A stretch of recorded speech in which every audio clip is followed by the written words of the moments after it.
काल स्वतः पीडितेच्या वडिलांशी 2 वेळा बोललो।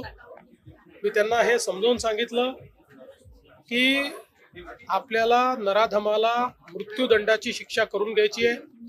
त्याकरता वेळेत चार्जशीट दाखल होणं आणि केस चालणं याकरता आम्ही माननीय हायकोर्टाच्या माध्यमातून सगळ्या गोष्टीला फास्ट ट्रॅकवर नेतो आहोत।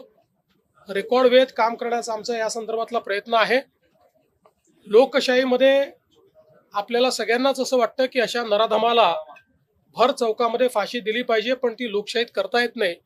लोकशाही कायद्याने चालते, पण कोणाला कायद्याचा दुरुपयोग करता येऊ नये या दृष्टीने कुठलाही लूपहोल न ठेवता या नराधमाला यमसदनी कसं पाठवायचं, त्याला मृत्यूदंडाची शिक्षा कशी होईल, अशा प्रकारचा संपूर्ण प्रयत्न हा राज्य शासनाच्या वतीनं त्या ठिकाणी केला जाईल। न्यायालयातनं हे प्रकरण वेगानं मार्गी लावलं जाईल। तशा संदर्भातलं एक लेखी पत्र देखील आम्ही पीडितेच्या कुटुंबाला दिलेलं आहे। घटना गंभीर आहे, रोष देखील साहजिक आहे। नागरिकांचा रोष असणं काही हे चुकीचं नाहीये।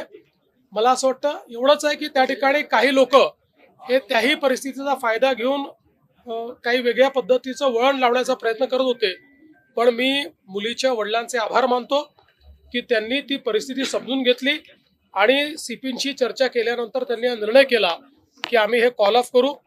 दुर्दैवाने काही लोक त्यांनाही जाऊ देत नव्हते, त्यांनाही अडवायचा प्रयत्न करत होते। ते लोकही कोण आहेत हे लक्षात आलेलं आहे, पण ठीक आहे, आता त्याच्याबद्दल फार काही आपल्याला करायचं नाहीये।